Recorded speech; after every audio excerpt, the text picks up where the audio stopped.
began to try to raise urgency and ambition regarding the climate crisis. The result of that was to actually raise the NDCs, National Determined Contributions of countries around the world, and to begin to say to the world, look, the president preceding pulled out of Paris, had a different view about this issue, but we're back to common sense and normality. The president made it clear by signing the re-entry to the Paris Agreement within hours of being sworn in on January 20th. And as a centerpiece of that climate diplomacy, we began immediately to try to deal with the finance issue. We were very sensitive to the fact that for a number of years, $100 billion had been promised from the developed world to the developing world that had not been delivered. And it was really a source of a sore point, if you will, between countries. So we wanted to eliminate that. We wanted to address it. And I'm proud to tell you that despite the cynicism and to some degree, anger that existed, we actually delivered on the $100 billion in 2022. And again in 23 and again this year, we're on track to do so. So I think we've made a huge leap forward on that. The president, when he came in, there was a residual amount of money that had been put in the budget by President Obama quickly before he left, realizing that there might be a problem, and he was right. And so we had about 1.5 billion at that point in time. We are today at about 9.5 billion and climbing to the 11 billion that the president promised this year. To address the urgent needs of those on the front lines, because we were constantly hearing in my visits to Africa, to South Asia, Bangladesh, different places, we heard a great deal about vulnerability and about the challenge of the developing world to be able to transition away from coal and into new sources of clean energy. To help with that, President Biden announced his emergency program, the president's emergency plan for adaptation and resilience called PREPARE. And the PREPARE program is now, it's about $12 billion over 4 or 5 years. And it is geared now, right now, seeking to help more than 500 million people worldwide to cope with the rising crisis of the climate crisis itself. We put, amazingly, when I was in Paris, I remember well, there was not any interest in a broad discussion about methane. And methane was hardly mentioned, ironically, amazingly, because methane is responsible for 50% of the warming of the planet. So in Glasgow, President Biden joined with President Ursula von der Leyen in order to put on the table the methane pledge. And we started with about 22 countries. We now have 155 countries that have signed the methane pledge. Most recently, I think, the Kazakhstan and Azerbaijan, which is important. We put super pollutants on the top of the agenda. And through the Global Methane Pledge, we're now on track, we believe, in a lot of countries to hit the target of a 30% reduction by 2030, which is absolutely essential. And methane presents an even bigger challenge because with the thawing of the permafrost, methane is coming up just naturally through the earth. And that's what we call fugitive gas. And it's very complicated to try to be able to grab that gas and put it to use. We mobilized over $1 billion at UAE COP in Dubai, and we have seen new grant funding help to meet that goal ever since COP27. We tapped into the power of private capital through the Agricultural Innovation Mission, the AIM 4C program. We started the First Movers Coalition, which has brought major companies, some of the top corporations in the world, Microsoft, Google, Apple, Salesforce, FedEx, Ford Motor Company, General Motors, a whole group of companies have pledged to buy green products now, and in doing so, send a signal to the marketplace about the availability of solutions which other companies and other people could take advantage of. And we hope that this is going to accelerate the production of green cement, green concrete, of dealing with the shipping industry, which I'll mention something about for a minute. If shipping were a country globally, shipping would be the 8th largest emitter in the world. And we now have major companies, shipping companies, MSC, Yara, Maersk, others, that have joined in converting their ships to carbon-free propulsion. And as a result of the IMO change in policy, which we've been advocating, and which took place last summer, we now see that the whole shipping fleet, the maritime fleet of the world, will probably transition to zero carbon propulsion by the next 20 years. That's an enormous advance. In addition, we I think, helped in our negotiations with China to be able to really change people's attitudes about what was possible. And China came to the table. China and the United States held 4 days of negotiations in Sunnylands, California, after major negotiations at Davos, in Stockholm, in Berlin, in Beijing, in Tianjin, in Shanghai. So we had a lot of meetings face to face, and we also had a lot of Zoom meetings, virtual meetings, and in Dubai, in building the UAE consensus, we were able to bring people together around the idea that all greenhouse gases must be part of your NDC. And next year that will be true, that we agreed that everybody must join in this effort.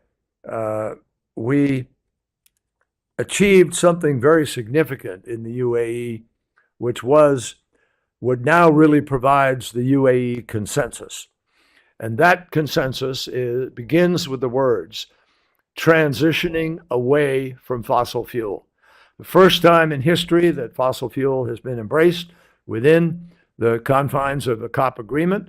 And that agreement means that not only will there be a transition away, but there are modifying phrases in that paragraph that are very critical. And it says, in a fair, orderly, equitable manner, so as to accelerating in this decade, so as to achieve net zero 2050 according to the science. According to the science means 1.5 degrees. So there's now a new urgency to trying to keep 1.5 degrees alive. And in fact, the IAE tells us that if all of the promises made in Glasgow and all of the promises made in Sharm el-Sheikh are followed through on, we would be at 1.7 to 1.8 degrees of warming by 2050. Now we're waiting to hear what difference does the UAE consensus make in being able to move in that direction. And we're very hopeful that we will be pleasantly informed by the UAE. We can't speculate on what it will be now. But what that tells us, folks, and I'll just end on this point, what that tells us is that we have changed the dynamic from when I came into this job, we were heading somewhere upwards of 4 degrees of warming. Now, we're not yet holding it at 1.5, we're heading to 2.5. But that's a lot better than where we were. And there are new technologies coming online. There's incredible now energy in electrolyzers, hydrogen, battery storage, new batteries, fusion, the possibilities of exploitation of geothermal is much greater than it was because we now have much greater knowledge about how to do it. And so I'm personally optimistic, but only if we do the things we promised to do. This will be expensive to make the transition through investment. No country in the world has enough money to do this by itself. But if we mobilize the private sector into infrastructure, new grids, water treatment facilities, transportation, laying down the power lines and so forth. Those are jobs. Those are jobs for electricians and heavy equipment operators and plumbers and steel workers and so forth. And so this is a moment of looking at the greatest economic transition that is potential there if we seize the baton and we go do it. And it is larger even than the Industrial Revolution transformation that took place in the 1800s and early 1900s. That's our possibility. And there's no question in my mind that if we do what we know how to do and what we promised to do, we will actually make the world. I mean, let me stop myself and just put one thing in front of you. Currently, 7 million people are dying around the world every year because of pollution, because of the bad air quality. That's greenhouse gas pollution, folks. We know what we have to do. It's the burning of fossil fuel and not capturing it, the emissions, that is the problem. So we don't need a new algorithm defined. We don't need a rocket scientist to define what's the problem. We know what the problem is. It's simple. It's us. The choices we make about how we light our homes, our factories, power our vehicles, and so forth. And we have new technologies available now to avoid this crisis if we choose to do so. So that's the test in front of the world. And I intend to not move away from this fight while I'm leaving the job that I'm in today. I believe I'm going to liberate myself to actually be more engaged in the transition itself, trying to accelerate bringing the capital to the table, bringing the partnerships that are necessary. It's labor intensive. It takes people on the ground. But we have to create the bankable deals that will excite that capital so we can begin to grow in a different direction. And we will wind up with a world that is safer, that is more prosperous, that is cleaner and healthier. And no one should doubt that that's the other side of this journey of transition. It's positive. It's not something to be scared of. It's something to embrace. And the sooner we get to it, the sooner we're able to enjoy the jobs and the benefits that will come with it. So on that note, let me throw it open to your questions. Thank you, sir. Thank you for those questions, for your remarks. We'll now open for questions. We'll start in the room. Please raise your hand and I will call on you, and please state your name and your media outlet. Let's go to Alex. Good morning. Thank you, Doris. And Alex Raffolder from Town News Agency. Mr. Secretary, thanks so much for coming here.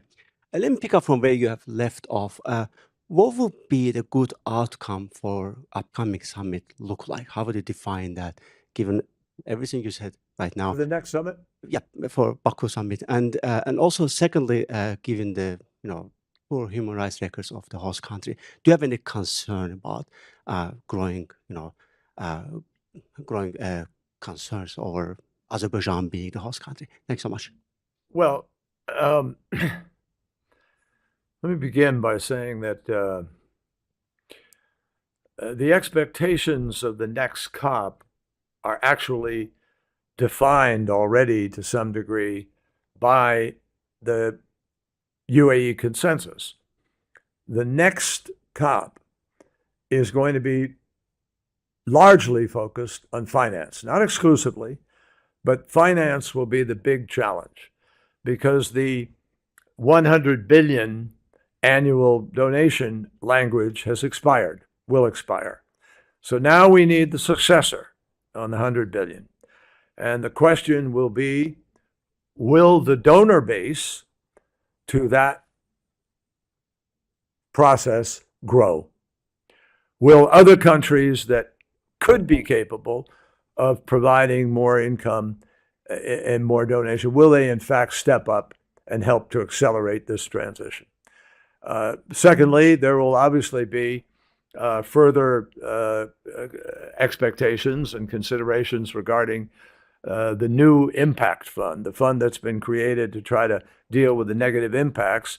And it was stood up appropriately, and everybody agreed to what it should be in the UAE consensus. And now that has to be given life even further in Baku. And then finally, of course, the other commitments that have been made. I mean, the COP obviously needs to embrace the full breadth of the UAE consensus and make sure that that is really being implemented by countries. And then finally, new NDCs are due next February, 1 year from now. You don't begin to work on those when you get to Baku. You have to be working on those now so people can really begin to realize that you're ready to take this where it needs to go coming February of next year with the new NDCs. And that's really critical for everybody. Those are the key things, I think. With respect to, every country has high expectations about how people will be treated. And the United States raises those issues consistently in our diplomacy. And I'm sure that we and other countries will continue to do as much as we can to create reality in the words fair, orderly, and equitable. Those are very important concepts to be applied to how people will be treated. Thank you. Just a reminder to our journalists online, if you have a question, please feel free to raise your virtual hand. We'll take another question in the room. Let's go here. Leah. Hi, thank you so much, Secretary Can you Kerry. identify yourself? Yeah, Leah Griffith from the Asahi Shimbun, a Japanese paper. Thank you. So you and your Chinese counterpart, Xi Zhenhua, have worked together for many years and have a good relationship, which has helped U.S.-China climate cooperation efforts. Now that both of you are stepping down from your positions, do you expect the relationship with China to deteriorate? No, I don't, and I'm hopeful that it won't. We just had a very constructive virtual meeting, Zoom meeting, with the new envoy and myself and John Podesta. And we held this meeting, 2 days ago, I guess, so that I could sort of introduce John to their team, and likewise, Liu Zhenmin could also introduce himself to us. And we know him because he was at the United Nations and he's been a vice minister and so forth through time. What we hope is also that the working group that we put together is there sort of as an ongoing platform from which they can now really operationalize what Xi Zhenhua and I laid out regarding circular economy, regarding methane and non-CO2 gases, regarding coal and the retirement of coal. So the agenda is already very clear. And Xi Zhenhua and I have just by happenstance, to some degree, he's affiliated with Tsinghua University. I will be going back and doing some stuff with Yale University, where I had an initiative that was involved with some of the students and a group of fellows within that initiative who were doing research and work. So we're going to try to see if we can't stay together as citizens, emeritus, and do some constructive work that would be a track 2 kind of effort. And there's plenty of track 2 stuff out there that gets done and can help diplomacy and help with relationships. And Xi Zhenhua and I are genuinely good friends, and he is very experienced and very knowledgeable. And I hope we can work together to try to be helpful as we go forward. Thank you. Let's go to the front. Thank you, Secretary.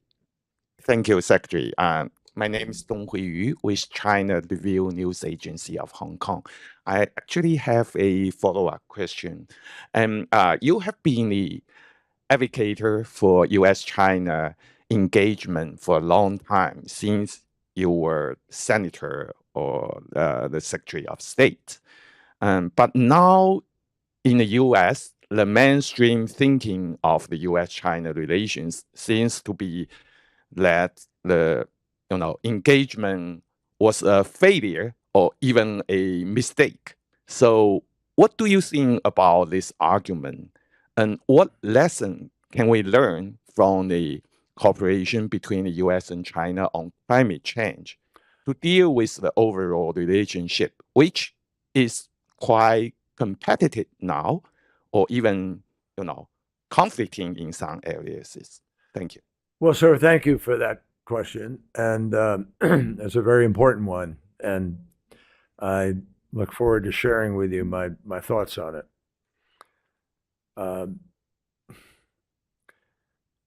There are there are a group of very legitimate issues between the United States and China, and we all know what they are, and they're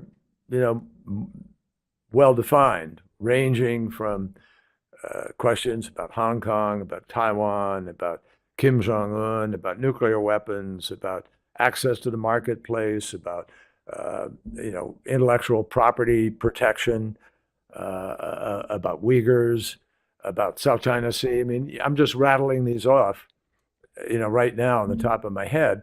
So, and those are legitimate concerns. They've been around for quite a period of time. They have to be dealt with because it's very important that the rules of the road are defined. I can remember when President Obama hosted President Xi here in Washington, and I attended a dinner as Secretary of State with Susan Rice and the President. There's three of us and three on the Chinese side. And both presidents defined very clearly, but respectfully, sort of what the interests were and how we needed to define them. And we were able to begin to get a feel for, the depth of the problems that one particular issue presented versus another. So that process was helpful to try to reduce tension and try to understand the roadmap for how we could deal with each other. I think historically, and this goes back to some of the lessons I learned in Vietnam and fighting in a war that, was not what it had been purported to be. Everybody was told, oh, this is the big international fight for, against communism, and if Vietnam falls, then the rest of the region falls, and so forth. Not true. It was not that. It was a civil war, a fight locally for power, and for something that Vietnam had been fighting for a period of time with the French and long before. So, one of the lessons that I thought I learned, and I think it's a valuable lesson, is when leaders have an opportunity to meet and to dialogue and to try to work through complicated issues between countries, hopefully you can avoid wars. And you can build a policy that's based on truth, not misinterpretation, not on, superficial observations, but really based on clear definitions by leaders about interests and about the challenges to an orderly resolution of some of those issues. And we don't have the luxury of just parking a particular issue in the parking lot and pretending that you're going to do everything else while that issue sits there unattended to. That's the way that you can have unintended consequences and mistakes get made. So I am an advocate for engagement, not for the sake of just the public view of an engagement, but to try to understand exactly where the road is. And so that you don't make misinterpretations and stumble into conflict that never should have taken place. Now, it doesn't mean you give up your principles. It doesn't mean you give up your particular view on any issue. Sometimes you'll stay locked into that path, but if you understand each other about it, you can begin to find ways to cooperate.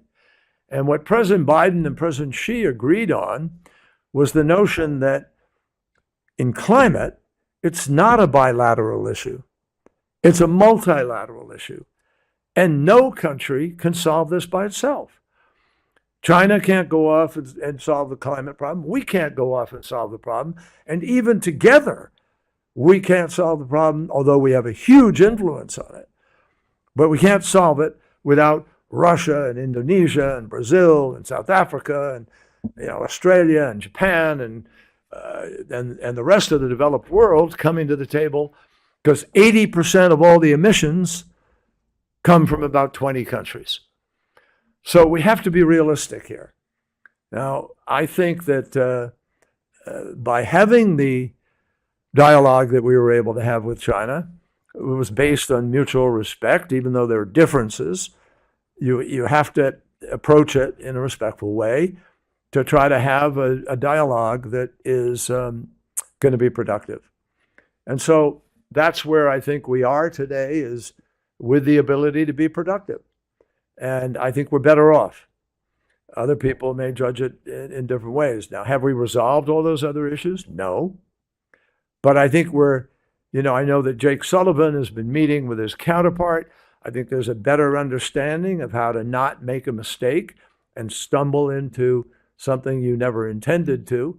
And hopefully in the days to come, that dialogue and that progress can continue.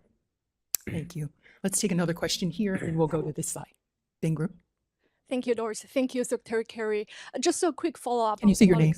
I'm Bingru Wang with Hong Kong Phoenix TV. A quick follow-up on his question and your answer. Ambassador Nicholas Burns said he's not that optimistic about U.S.-China relationship in the near future. Do you hold the same view, given you have the experience working with China for the past 3 years? And then I have Ambassador Burns is a very experienced and very capable diplomat. And I don't know where his starting point was for that particular analysis, but I have great respect for his analysis, and he may well not be. I didn't sit here and tell you, I didn't stand here and tell you in some sort of Pollyanna fashion that I think all is great and it's going to be easy. There is competition, and there will be competition. What you need to do is make sure that you define the guardrails for that kind of competition, and that you don't allow it to spiral out of control and lead you where you never intended to go. So I think Nick Burns would absolutely affirm what I just said, even as he says he may not be that optimistic about where things are going to change or go. And let's see where we go. That's not my file, as we say, as I stand here today. But I still believe that what we've been able to do on climate has been good for the world and good for our countries, and that we need continued joint efforts to deal with the climate crisis. We also need to remember, you don't just shelve the effort to work on something because it's hard. And the fact is that, what we've been able to do on the climate front, I think, has opened up some latitude to be able to have a good conversation about some of these other issues that we face. And given you have made so much progress in the past 3 years, Secretary Kerry, why don't you stay in track one? Well, my reason for, that's a good question and I appreciate it. The reason that I've decided to move on to be involved, sort of, as I say, on the ground where you're doing this hard work, is that in the UAE consensus, we agreed, as I mentioned earlier, to transition away from fossil fuel, to do it in a fair, equitable manner, and to accelerate now in this decade. Well, we already agreed with China in our agreement that we would accelerate in this decade. And that was in the Sunnylands meeting. And we agreed at Dubai at the COP that we would accelerate in that decade.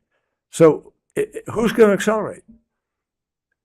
We have to go out and make sure people are accelerating. We have to make sure that we're really on the ground and engaged in that process. And I think that the work now is more in the private sector because the government has succeeded in setting the roadmap. Now we have to follow the roadmap and implement. And I think it's a better time for my energies to be able to be put into that acceleration, that I can have more impact on the climate crisis itself. Thank you. Igor. Good morning. Igor Nemushin, RIA News Agency, Russia. Thank you so much.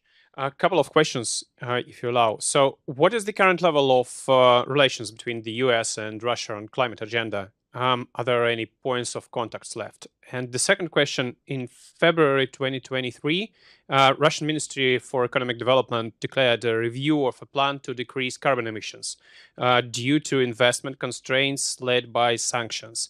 In this regard, do you think that the Western sanctions are affecting global efforts to fight climate change and achieve commitments under the Paris Agreement? Thank you so much. No, I don't, because I believe that Russia has the ability to be able to make enormous changes if it really wanted to.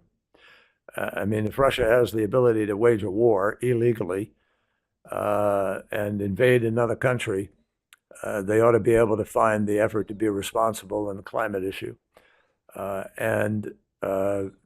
Unfortunately, because of the actions that Russia took in an unprovoked, illegal war against another nation, we have not been engaged in discussions with Russia. Sadly, I say sadly because it's a loss for the world not to be able to have Russia acting constructively on this issue. But we need every country, including Russia. Russia is one of the largest emitters in the world.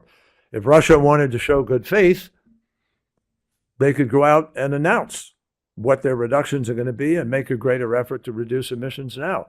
And maybe that would open up the door for people to feel better about what Russia is choosing to do at this point in time. Thank you. Let's go to Diwar. Thank you so much, Doris. I'll just say to you, I've seen your representative, Eldegaria, who has been at various meetings, but I haven't seen him being super engaged with a lot of people because the other countries are angry enough that they're unwilling to engage at this point in time. Yeah, thank you so much, Doris. Thank you so much, Secretary, for doing this. Can you say your name and media outlet? Of course. My name is Diyar. I'm working for Rudao Media Network, a Kurdish TV. Middle Eastern countries are heavily dependent on fossil fuels, coal, gas, and oil, which contributing about the 75% of the greenhouse gas emission and also 90% of carbon dioxide emission. And one of the countries in the Middle East is Iraq, which is among the 5 countries in the world which affected by the climate change. We already witnessed the depreciation of the water and desertification. So what engagements do you have with these countries, especially in Iraq and also the countries in the Middle East, which heavily depending on the fossil fuels and those resources that are affecting the global climate change? And I have another Thank question. you. Good question. Indeed, there are a group of countries in the Middle East that get a huge amount of income from oil and gas exploitation. And Iraq is one of them. Iraq is also, unfortunately, one of the largest methane releasers, but because of the flaring and the venting that takes place in Iraq. So we've been working with Iraq very, very directly to try to help reduce the number of flaring and venting projects that are taking place. There's a lot of work yet to be done there. But the real future here is going to be defined by the transition of these countries. The words that the UAE consensus produced, which are really important, is transition away from fossil fuel. But transition away in a speed and a manner that allows you to try to keep 1.5 degrees alive. Not just take the rest of the century to try to do it, but do it now and do it as fast as we can without upsetting, economies and so forth. Now, Saudi Arabia has made fundamental choices. Just announced that they're not going to invest more in the production right now, at least, because they've got enough to be able to meet demand, but also because they need to start to focus on other fuels. Saudi Arabia may wind up being a major provider to Europe and other places of hydrogen, green hydrogen. And they are building out massive solar fields and doing a huge amount of research on electrolyzers and new technologies to be able to meet the future. There's an oil minister I quoted in Dubai years ago in the 1970s, 73, 74. There was a big oil crisis, supply shortage. And the minister from Saudi Arabia said famously, the Stone Age didn't end because we ran out of stones, and the oil age is not going to end because we run out of oil. And that's sort of the course we're now on, is instead of oil, or at least oil where you don't capture the emissions. If you can capture the emissions, it's a different equation to some degree. But right now, that's not happening. And so we need to transition. We need to come up with the alternatives, whether it's nuclear or fusion or green hydrogen, who knows? But I know that Saudi Arabia, UAE, a bunch of countries are pursuing all of the options available to them. And that's the future. Another question, the global climate change needs the global actions by all the countries. And we have two major wars now, one in Ukraine and another one in Israel and between Israel and Hamas.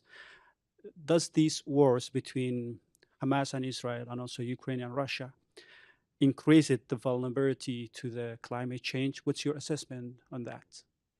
Yes, it does. Well, it increases the vulnerability to ecological destruction. I mean, when you have facilities that are being blown up, your ability to have clean water and clean air, all these kinds of things disappear. They're blown up. And obviously, with all of the activities of war based on old assets, whether it's airplanes or trucks or tanks or whatever, there's an awful lot of emissions that are being put up into the atmosphere. So wars are not they're not respectful, obviously, as we've seen, of innocent human beings, and wars are not either. They're not particularly concerned about or protective of the environment and their concerns. So I know in Ukraine, they put a committee together that is working to look hard at all of the environmental implications of the war and sort of set up a post-war plan for how they can undo some of the damage and make up for lost time. And it's quite unusual to have people actually in the midst of a war where they're defending themselves and their existence to be thinking about the future in that way. But that's what they're doing. Thank you. We have time for just a few more questions. Let's go here and then John's. Hello, I'm Bo Chen Han from the South China Morning Post. So you said you're interested in unlocking private sector climate finance in your life after government. What role do you see China's business sector playing in the global climate investment? And are you concerned that U.S. restrictions on Chinese business and investment might conflict with these goals? Well, when you say, are you concerned? It's a reality that sanctions on solar panels or wind turbines are going to reduce the number of turbines being sold. So there's a clear impact, but measured against what Congress decided they wanted to, say through that measure, they made a decision that on balance, it's more important to send the message about it. That's just where they are. The challenge of China in terms of living up to the best possibilities of what we want to achieve in this decade, and particularly by 2050, China's got to be a partner in that. And we are interdependent with respect to this simply because emissions don't go up into the atmosphere with a big China flag, following it, or a U.S. flag. Emissions are apolitical. They don't have a China-U.S. marking. They don't have a liberal, conservative, Democrat, Republican. They just go up and do the damage. And since China represents 30% of all the emissions in the world, and the United States is now at 10% and going down, we may have even hit 9%. We had a 4% reduction in emissions this last month, even while we have 2.5% growth in our economy. So you can grow your economy without negative impact on emissions. But we need more countries stepping up. Now, as I said earlier, China is producing and deploying more renewables than all the rest of the world put together. And that means that automatically China is going to reduce some of the demand that it actually light up those coal-fired power plants. And our hope is that coal will soon be seeing, a big reduction, because the largest impact on human beings, negative impact from air quality, comes from the burning of coal, where they're not capturing the emissions. And the particulates of the coal now fall in rainfall into the ocean, and they raise the acidity of the ocean, and they are changing dramatically the chemistry of the ocean more than it has been changed in millions of years. This has impact on coral reefs, on fisheries, on fish stocks, on the ocean, on what species inhabit what part of the ocean. Things are changing very dramatically in the oceans. And we have a major oceans conference hosted by Greece on April 15th and 16th of this year, where these kinds of issues are going to be discussed, and they're very important. Thank you. Jahanzeb. Thank you so much, sir. This is Jahan Zaib Ali from Airway News, Pakistan.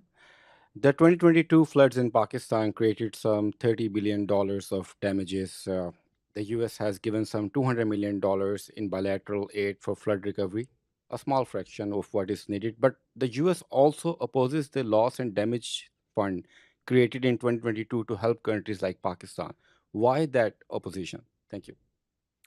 Let me make this as clear as I possibly can, because I personally was either involved in or made some key decisions regarding this. The United States has never opposed the Loss and Damage Fund. What it has opposed is the idea that it would be linked to liability and compensation. But we have always supported the idea of helping people who are most impacted and most vulnerable because of the climate crisis. So, in fact, that's part of what President Biden put together with his $12 billion PREPARE program that I cited. But the United States embraced the loss and damage approach when it was proposed in Sharm el-Sheikh. I personally made some of those decisions. As you may recall, it was originally proposed in Sharm el-Sheikh to be a 2-year process. First year would be sort of, start to create it, and then go to the next COP and then work on how you stand it up and what you do. I said no. It's urgent enough that we should do it in 1 year. And we should come out of Sharm el-Sheikh and make sure we do it in the UAE. And that's exactly what we did. And we worked on it all summer long at 5 different meetings. The 5th was one that we asked for because we weren't finished. They weren't able to come to agreement. And the COP president, Dr. Sultan Al-Jaber, called a 5th meeting, and he and others helped a lot. The Europeans helped. There are plenty of people who came to the table, and we worked in good faith so that we were able to pass the proposal unanimous, by unanimous consent, without any opposition, on the floor of the plenary the first day of the COP. That's what happened. And I'm very pleased and proud to tell you, the United States was at the table pushing forward, trying to get that done. And we could have blocked it any time if we truly opposed it. We did not. So, you know what, and where this idea that comes from that we were opposed to it comes from the fact that we would say to people, if you have this created with some sort of legal liability, so there are going to be lawsuits all over the world, you're never going to get money. It's never going to work. And what we needed to do was find a common ground where we could all come together and have something that could work. Now, what we're going to have is not something that's loss and damage. It's an impact. Go look at the decision. It's defined as an impact, an impact fund to deal with the effects of the climate crisis on the most vulnerable countries, which effectively is obviously loss and damage. But what we're doing is trying to make this something that can actually happen. And we put 17,500,000 in it, which I know is a small amount compared to the 100 million that a couple of people put in. But that's the only money we had appropriated.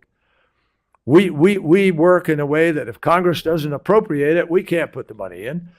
So we put the money in that we had available with the promise that that's just money to help set up the fund, not to actually fund the fund. And that's why I said earlier, Baku will be a place where that discussion is sure to continue and take place. I'm afraid we're out of time for questions. I will turn it back to Mr. Kerry for closing remarks. No, I'm good. Thank you all very much for your interest, and look forward to seeing you along the trail. I will be at the COP. I will be at the Oceans Conference. I've talked to President Aliyev and talked about, some things we can help with. And as a private citizen, I still expect to be deeply involved. Thank you all. Thank you all for joining us, and thank you to Mr. Kerry for briefing. This concludes today's briefing. Thank you.